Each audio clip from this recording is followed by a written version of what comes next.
trouve très hypocrite de Monsieur Macron de parler, de dire qu'il est favorable. Tous les présidents français, d'ailleurs, Monsieur Hollande l'avait aussi dit. Et nous, on est favorable à tout changement, mais c'est les présidents qui doivent le faire. Mais enfin, et puis on nous dit à Sochi, un représentant de l'ambassade de France, après mon discours, a foncé sur moi pour me dire, mais de toute façon, le franc CFA, la France gagne rien, et c'est ce qu'on nous répète aussi. On dit même que ça coûte de l'argent. Mais quel altruisme!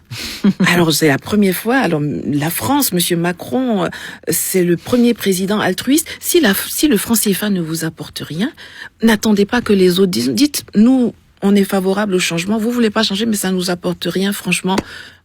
Vous savez, je trouve ça très hypocrite. C'est vrai que nos présidents actuels ne sont pas animés ni d'audace, ni de volonté politique. S'il y a des migrants qui arrivent en France et que vous voyez ici comme étant des dangers, c'est pas parce qu'ils sont nécessairement attirés par les températures hivernales en Europe, ou même pas nécessairement par les allocations ou quoi que ce soit. C'est parce que ils fuient quelque chose là-bas, quelque chose qui est maintenu grâce à vos dirigeants ici. Donc c'est un tout imbriqué. Le franc CFA est au cœur de ce système. C'est le sang qui circule dans ce système. Le casser, c'est nous donner l'opportunité de changer les choses, d'assainir.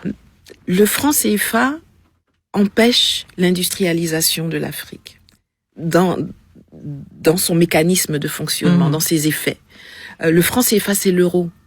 Alors, en Europe même, il y a que l'Allemagne qui arrive à gérer l'euro de façon satisfaisante. Tous les autres pays ont des problèmes parce qu'ils sont moins industrialisés que l'Allemagne.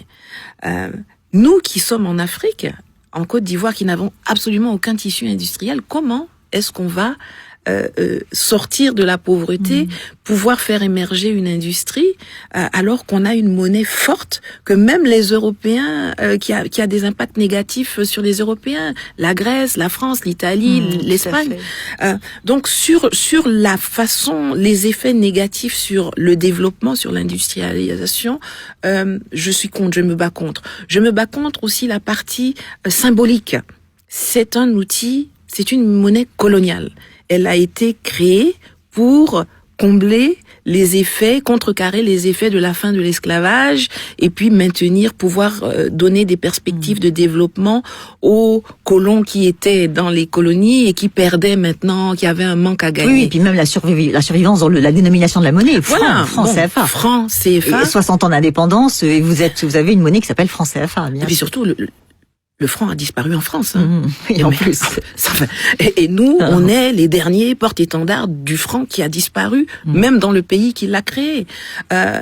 Et puis, il y a tout le système qui est autour du franc CFA, qui est un système d'accaparement, qui est un système de monopole protégé, qui font que nous sommes devenus la propriété de la France.